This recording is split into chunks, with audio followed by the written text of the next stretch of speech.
Parceiros e parceiras de luz, que bom estar de novo aqui na Rádio Luz Radiônica, a luz através das ondas.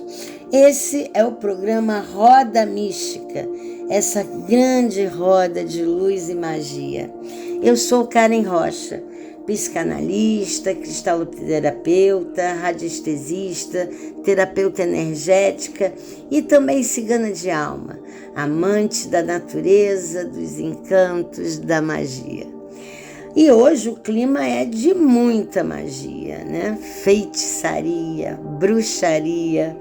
O programa Roda Mística traz como tema Somos Todas Bruxas. E você, que também se sente um pouco bruxa ou bruxa inteira, fale aí nos comentários. Ou você, bruxo, mago, magista, interaja comigo. E se quiser continuar dialogando comigo sobre esse tema, manda uma mensagem para mim no Instagram, @KarenRPsicanálise. Eu vou amar te responder. Bom, me diga aí, que sensação as bruxas despertam em você? De atração ou de repulsa? Seja como for, elas ocupam nosso imaginário individual e coletivo, real ou fantástico. Ao longo da história, foram construídos 2 estereótipos de bruxa. Um é o da bruxa má, aquela velha horrenda, averrugada, corcunda, de queixo enorme e pontudo, de risada estridente. A gente imagina logo aquela caverna escura, iluminada apenas com velas, né? Cheia de ratos, morcegos, sapos, lagartixas, corujas, serpentes. E ela, né, mirabolando a alquimia da maldade em seu imenso caldeirão. Ela colecionava ossos, caveiras, comia criancinhas e representava a própria maldição. A outra, numa versão mais adocicada e romântica, mas real, né? Ela é a conhecedora dos rituais mágicos, das poções milagrosas, dos segredos de encantamento e dos mistérios da vida. Ela voa livre em sua vassoura, ama a noite, a gataria, a ousadia e é íntima da lua. Certamente, se você se considera bruxa, é com essa que você mais se identifica. Mas o que elas duas têm em comum? O poder. Sim, nos 2 casos elas representam o poder, tanto pelo conhecimento ancestral que detinham, quanto pelo que representavam, enquanto figura mágica, emblemática, independente e indestrutível. O arquétipo da bruxa má, também muito difundido pelos contos de fadas, né, foi uma invenção do sistema para banir aquilo que representava perigo à ordem social. O próprio termo bruxa tem origens dúbias, talvez celtas, talvez italianas, não se sabe, mas com certeza foi criado na Idade Média para designar mulheres que supostamente praticavam magia e ocultismo com objetivos malignos, pois tinham pacto com as forças contrárias a Deus, que elas podiam até praticar magia, mas a questão é de terem identificado com uma magia do mal, né? E talvez daí que surjam os primeiros registros de magia, de uma magia chamada de magia negra, né? Na verdade, naquela época, quem não seguia a doutrina oficial e o monoteísmo instituído era considerado herege, né? Quem não seguia a luz, por oposição, seguia as trevas.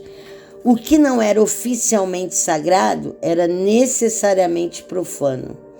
Acima de tudo, as bruxas foram acusadas de heresia por não seguirem a fé cristã e por suas práticas consideradas pagãs. O paganismo, que significava o culto à natureza, foi totalmente deturpado, né? E passou a ser associado a cultos satânicos. E a partir dessa relação, qualquer motivo ridiculamente irrisório poderia ser justificativa para definir uma mulher como bruxa, porque tudo era porque ela estava ligada lá com aquelas forças, né? Que eu não gosto nem de ficar falando muito esses nomes. Bom, era o fake news, era o fake news da época, né? E o que era dito? Que elas voavam, levitavam, mudavam de forma física, sabiam produzir venenos mortais, faziam poções que podiam transformar a ordem física, espiritual, e que, pasmem, né, que elas faziam sexo com o maligno, matavam e comiam criancinhas. Gente, um boca a boca sistematizado e legitimado pelos órgãos oficiais que causou um pânico cada vez mais generalizado, né? E por isso a população era conivente com o extermínio das bruxas, né? Aliás, era um boca a boca sim, mas haviam muitos escritos, e depois eu vou falar de um escrito que foi impactante, né, nessa questão aí de disseminar o terror, né? O terror pelas bruxas. Aliás, também atribuíram aos comunistas esse feito de comerem criancinhas, né? E por quê? Porque eles ameaçavam o sistema capitalista, tanto quanto as bruxas, que representavam uma ameaça à religião vigente e ao próprio sistema. Gente, aqui eu não é o caso de fazer nenhuma apologia política, tá?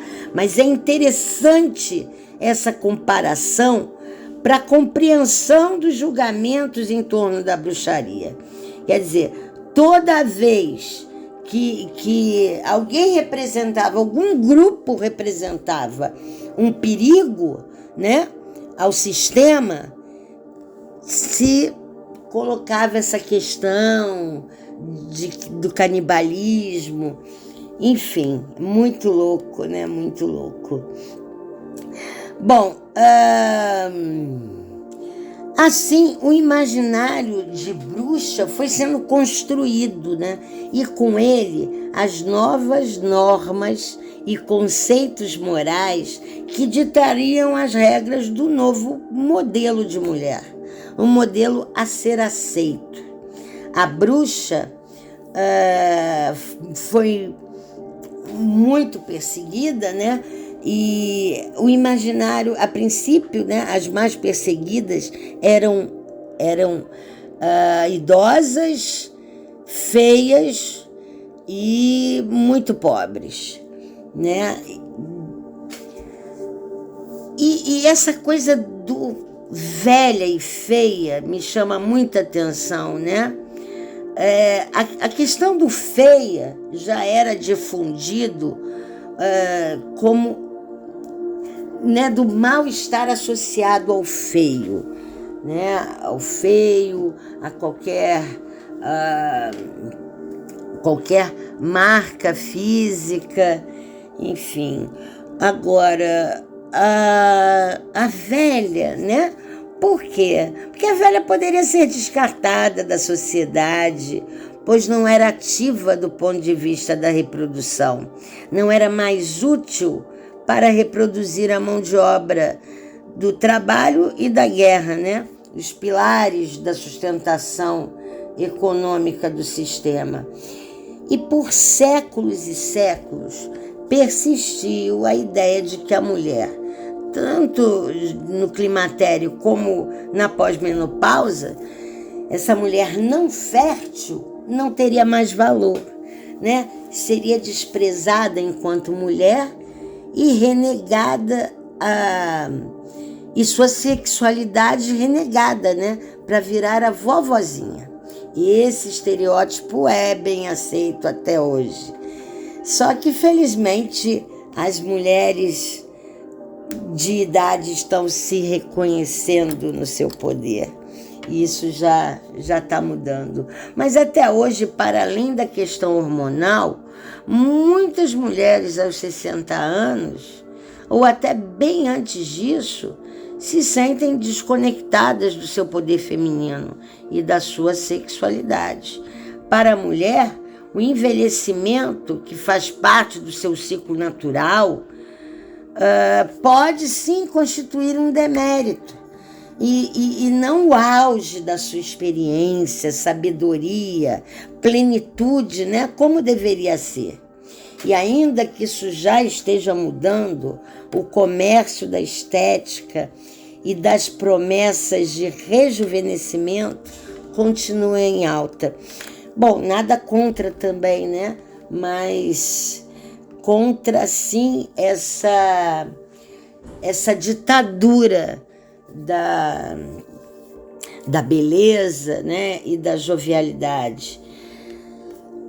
Bom, por outro lado, as bruxas jovens também não escapavam, não, porque elas representavam um perigo ao novo conceito de família, pois eram livres, detentoras da sensualidade e da própria sexualidade.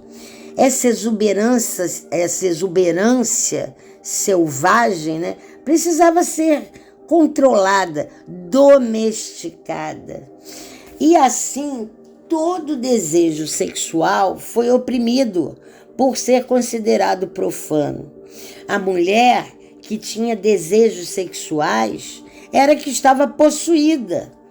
Então, olha que coisa bem louca, né? Dessa forma, eles resgatam a figura da mulher enquanto tentação. Gente, de novo a figura da Eva, né? A destruidora do paraíso, a mulher como fonte de pecado. Bem, os padres celibatários e os homens casados que se envolviam ou se sentiam atraídas por uma mulher, né, pelas bruxas no caso, eram completamente inocentados. A culpa era sempre da mulher, que o seduziu. E por ter esse poder de sedução, né, que não era de Deus, portanto, ela era bruxa e deveria ser julgada e morta das fogueiras da Inquisição. Para vocês terem uma ideia, as mulheres que cometiam adultério e inclusive as que eram estupradas eram consideradas bruxas. Bom, a gente vê isso ainda hoje, né? Bom, percebam como o arquétipo de bruxa está intimamente ligado à sexualidade feminina. O quanto dessa nossa natureza e desejo sexual foi incinerado nessas fogueiras de repressão.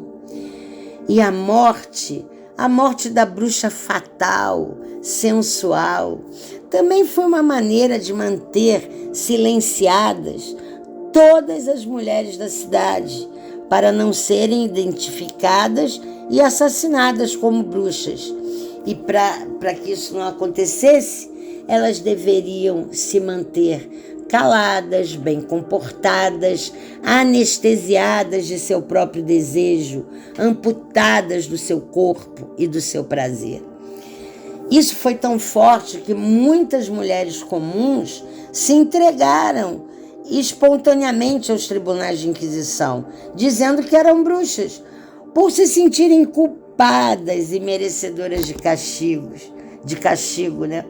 Por sentirem desejo e acharem que também estavam possuídas pelas forças do mal, ou seja, apenas pelo fato de sentir.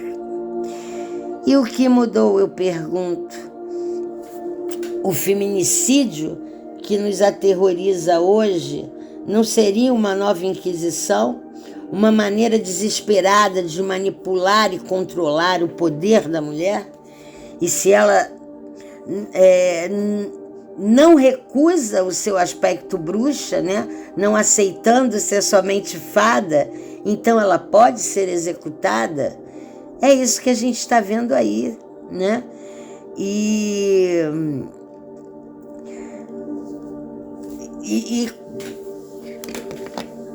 com a culpa ainda voltada para a mulher, né? Até que ponto a sociedade não continua justificando esses crimes por conta do legado patriarcal da Inquisição? E a própria Inquisição foi realmente uma caça às bruxas ou uma perseguição à mulher, ao poder da mulher, ao sagrado poder do feminino? Bom, a gente sabe que homens também foram vitimados como bruxos, né? Mas com um numerário inexpressivo se comparado às mulheres, claro. Mais de 100 mil mulheres foram torturadas por bruxaria e aproximadamente 70 mil, mas tem registro de que foi mais ainda, tá? Foram queimadas vivas, além das que foram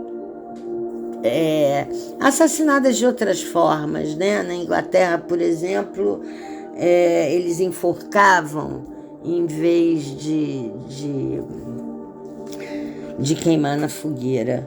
Mas, enfim, tinham outras formas também, mas a principal, claro, que eram as fogueiras da Inquisição. Para a população europeia e as colônias da época, né, foi um extermínio bastante significativo, né? Foi um genocídio feminino.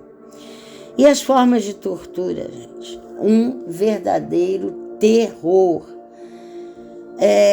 E esse terror, tá? Mais tarde inspirou nazistas e fascistas a práticas semelhantes. No próprio golpe de 64, há relatos de formas de tortura semelhantes ou idênticas às da Inquisição, sobretudo com mulheres. Eram práticas tão violentas, gente, tão hediondas, que eu me nego a exemplificar, porque, embora não dê para falar de bruxa sem falar da Inquisição, eu quero manter aqui uma energia alta no programa, né? Então, eu não vou nem falar sobre isso, mas isso está tudo escrito na obra Malleus Maleficarium, uma obra de 1484. Tá? É conhecida hoje como Martelo das Bruxas, uma obra misógina, repugnante, né? E ela era um manual para identificar bruxas, né? E acabou se tornando mais que isso, né? Era um manual de regras, de horrores, de pânico para aquelas que viessem a se comportar daquela forma execrável, né? Como era considerado o comportamento das bruxas. Então, muitas, como eu já até falei, acabavam confessando crimes que nem haviam cometido, preferindo a morte que a tortura. Até porque, uma vez inquiridas, dificilmente se livrariam da fogueira. E aí inventavam qualquer barbaridade, né, que lhes vinha à mente, porque não suportavam mais aquela tortura. Então, na verdade, esses relatos acabaram corroborando ainda mais com a criação do mito da bruxaria, né? Mas em torno aí dessa bruxa má, porque tinham muitas invenções também, tá? Porque a mulher precisava se livrar daquela tortura, a tortura não ia parar enquanto ela não admitisse que era bruxa, e aí ela tinha que inventar coisas. Ela ia morrer mesmo, ela queria se livrar daquele sofrimento, né? Bom, a Inquisição também foi a grande responsável pela peste negra, né, ou peste bubônica, pois como eles associavam os gatos à bruxaria, sobretudo os gatos pretos, muitos desses bichinhos, né, foram sacrificados na fogueira junto com as bruxas. E com isso houve uma grande proliferação de ratos, provocando rapidamente a pandemia, né? Já que as condições sanitárias da Idade Média não eram nada favoráveis, né? Bom, a rivalidade feminina também vem daí. Primeiro, porque se reunir em grupo com outras mulheres era considerado bruxaria. Que força, né? Representa até hoje as Mulheres Unidas. Opa! Bom, e segundo, que elas eram estimuladas a denunciar umas às outras, como forma de se livrar da fogueira. E como havia uma certa identificação com as qualidades de bruxa, porque eram qualidades femininas, né? Era comum que todas dividissem essa culpa, mas não poderia ser de forma solidária, né? Justamente porque eles cindiram com a possibilidade do coletivo feminino, né? Já que as mulheres não podiam se encontrar, né? 3 mulheres juntas já era sinal de que estavam fazendo coisa errada, né? Ou que estavam conversando sobre magia e por aí vai. O iluminismo trouxe à luz da razão, né, o que foi predominante para o declínio da Inquisição.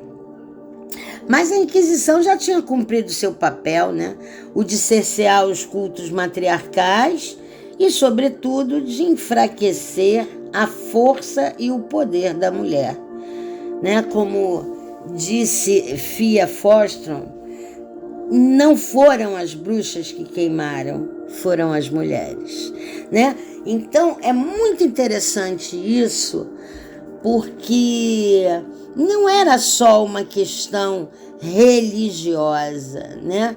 Tinha todo um cunho conservador aí de uma mulher que precisava ser domada, domesticada, né? Que precisava estar a serviço do homem e das regras que foram instituídas, né? A era da razão e a modernidade trouxeram também o ceticismo ao sobrenatural, o que contribuiu com o descrédito das práticas magísticas, né? E tudo o que a ciência da época não podia provar, explicar. Historicamente, saímos de uma intolerância religiosa, né, que negava qualquer culto que fosse diferente do que pregava na época o catolicismo e o protestantismo, medievais, claro, para um negacionismo também intolerante, que zomba de toda a fé e que vai reduzir o conhecimento místico à mera superstição. Porém, esse arquétipo era tão forte que sobreviveu ao tempo. e foi ressurgindo com mais ou menos intensidade ao longo do tempo. Todo o imaginário da bruxa é muito simbólico e podemos verificar isso ainda hoje através dos elementos arquetípicos que o constituem magicamente. Vamos lá. O gato preto. O gato preto está ligado aos hábitos noturnos da bruxa, né? Ao que é oculto e, por excelência, a magia propriamente dita. Assim como a noite, que caracteriza a escuridão, os mistérios. Durante a Inquisição, achavam que os gatos pretos eram as próprias bruxas, que se transformavam em animal para escapar da morte, né? Por isso que eles foram muito perseguidos também. Achavam que não era o gato, que era a bruxa, né? Então o gato preto simboliza também a transição, a transmutação, a transcendência. Não é à toa que dizem que ele tem 7 vidas, né? O gato também é símbolo de liberdade. Ele pode viver em casa, mas adora fugir para a rua. Biologicamente, ele é considerado doméstico, mas ele é um felino, né? E como tal, selvagem, livre. Bom, outro elemento, a lua. A lua representa a ciclicidade, né? A natureza da mulher. A ciclicidade tanto da natureza quanto a natureza da própria mulher, claro. E a lua representa também o poder da intuição, né? Poder de conexão com o astral, com o divino. O caldeirão. O caldeirão simboliza o próprio útero, que contém toda a essência feminina e a sabedoria ancestral. O poder da bruxa está no caldeirão, assim como o da mulher está no útero. É o domínio sobre a vida, é o poder da criação. As nossas dores, as dores ancestrais, as dores de todas essas mulheres queimadas pela resistência, né?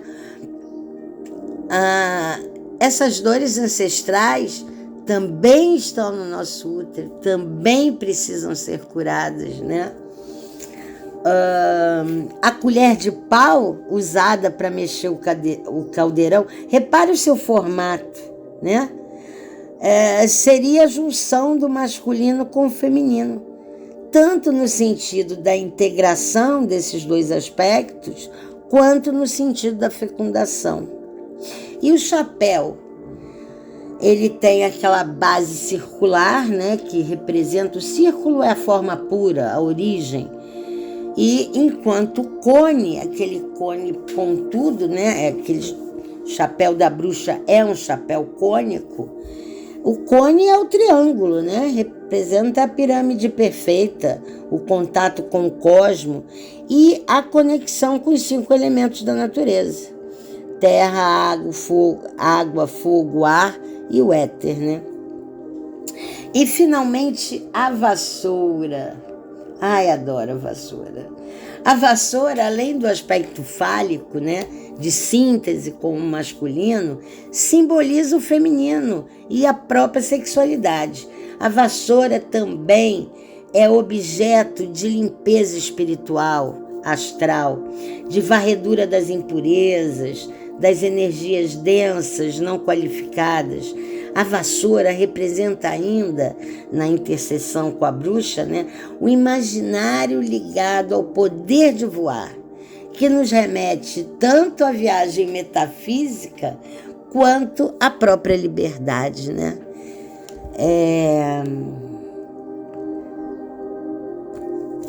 Esse arquétipo sobreviveu aos tempos e faz parte do nosso inconsciente coletivo.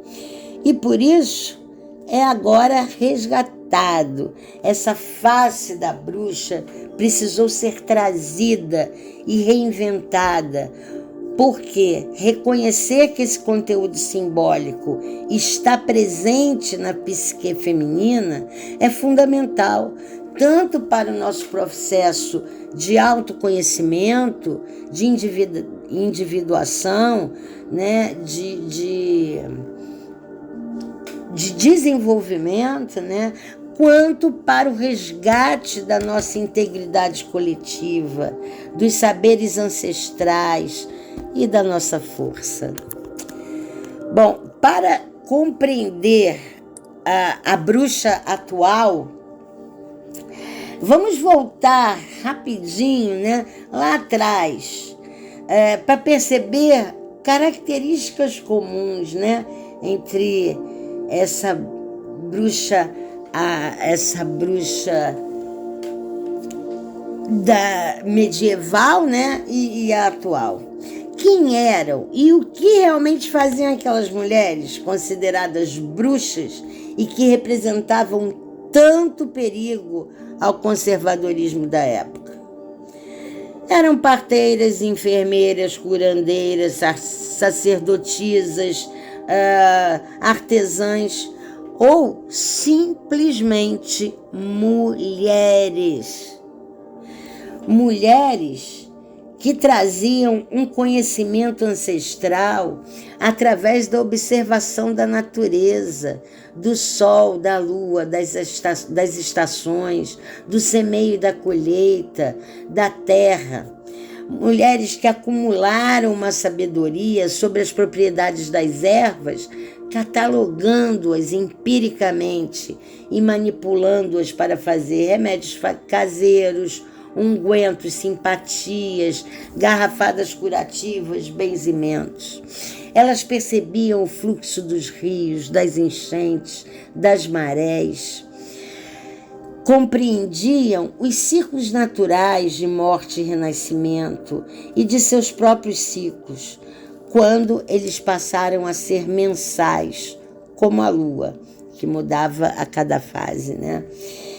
E mulheres que aprenderam com seus corpos, sentindo, parindo, percebendo suas transformações físicas e psíquicas, que criavam, que acolhiam, que nutriam com o leite materno e com os alimentos vindos da mistura alquímica dos vários ingredientes e do poder do fogo. Mulheres que manifestavam suas emoções e que expressavam sua beleza, sensualidade, fertilidade, sexualidade. Mulheres que se conectavam com a natureza com muito respeito, né? Que a respeitavam, contemplavam, que compreendiam e dominavam a força dos 4 elementos, que podiam ser o que eram, que integravam as faces positivas e negativas das deusas, seus aspectos luz e sombra, porque tinham olhos abertos para o mundo e para o seu interior também. E ao despertarem seu silêncio interno, desenvolveram a terceira visão, a intuição, a transcendência. Sobretudo, mulheres independentes, donas de si, libertas, soltas. Sim, as bruxas sempre estiveram à solta e agora com força total.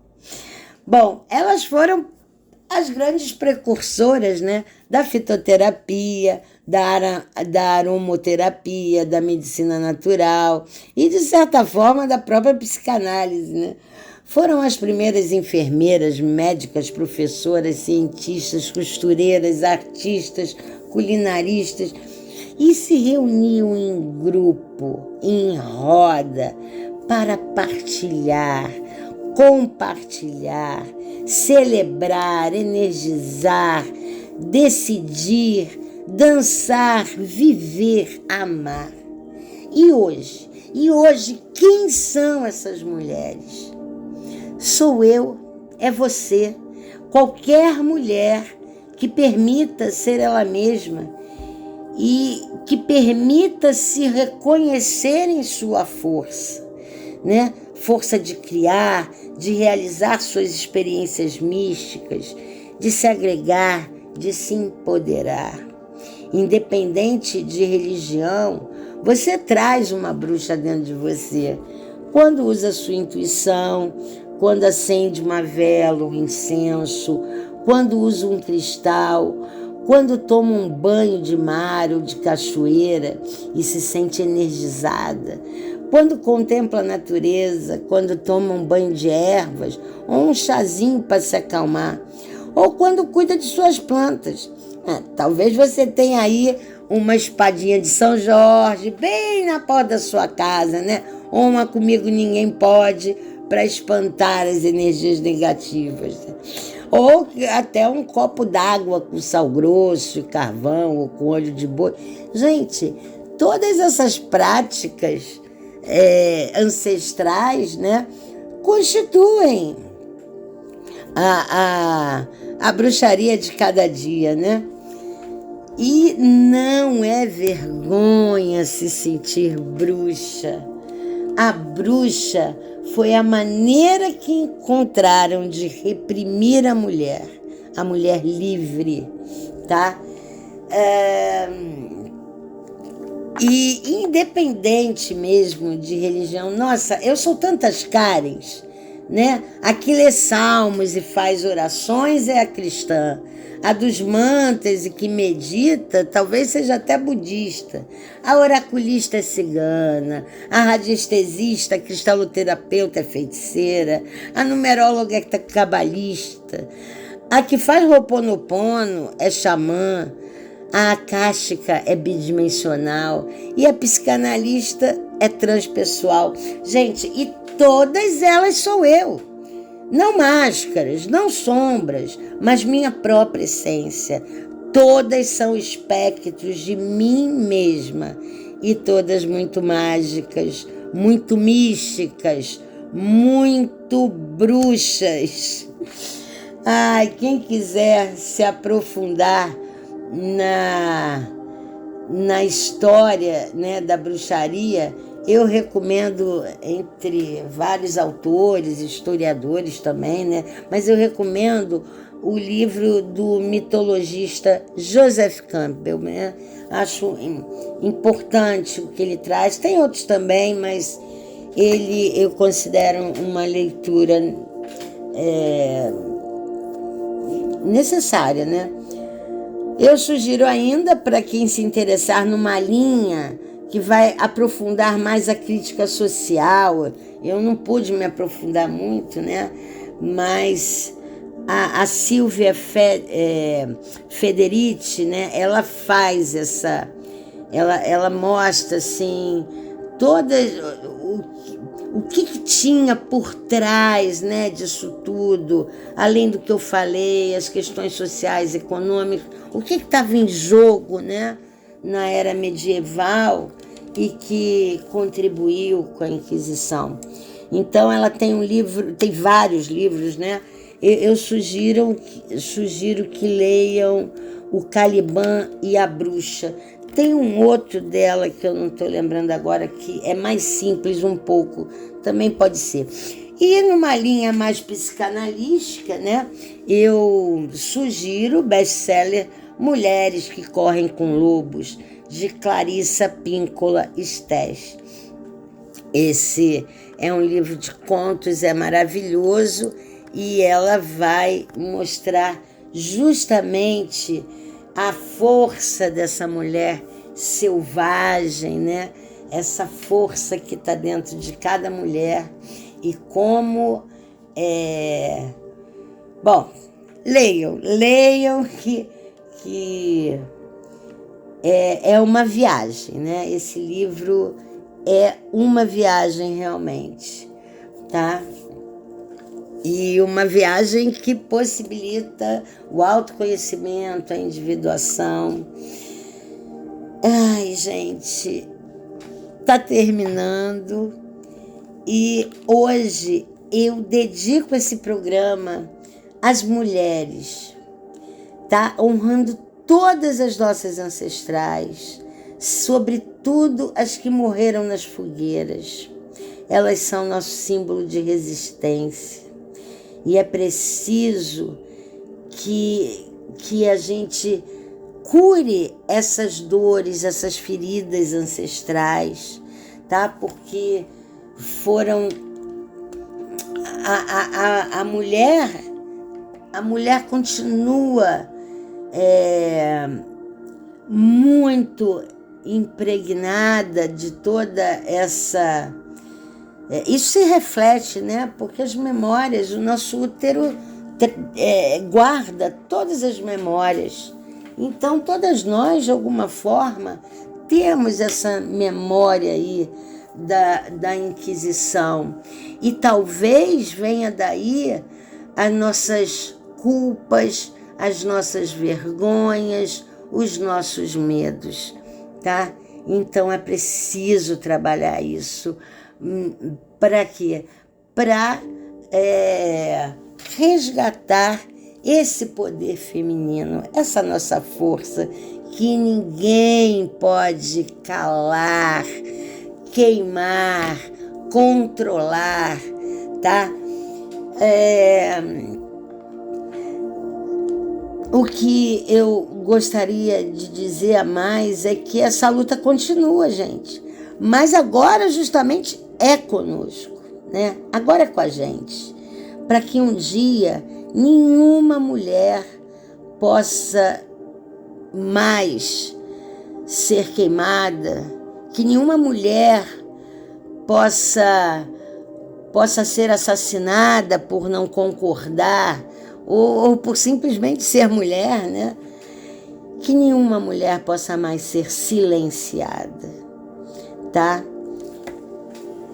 E viva las brujas, porque elas, a bruxa tá aí, ela faz parte de nós, né? E elas continuam livres em mim e em você, livres como o vento, e com ele bailam na dança ritual da vida. Até o próximo sábado, gente. A bruxa que existe em mim saúda a bruxa que existe em você e que grita por liberdade. Um grande abraço.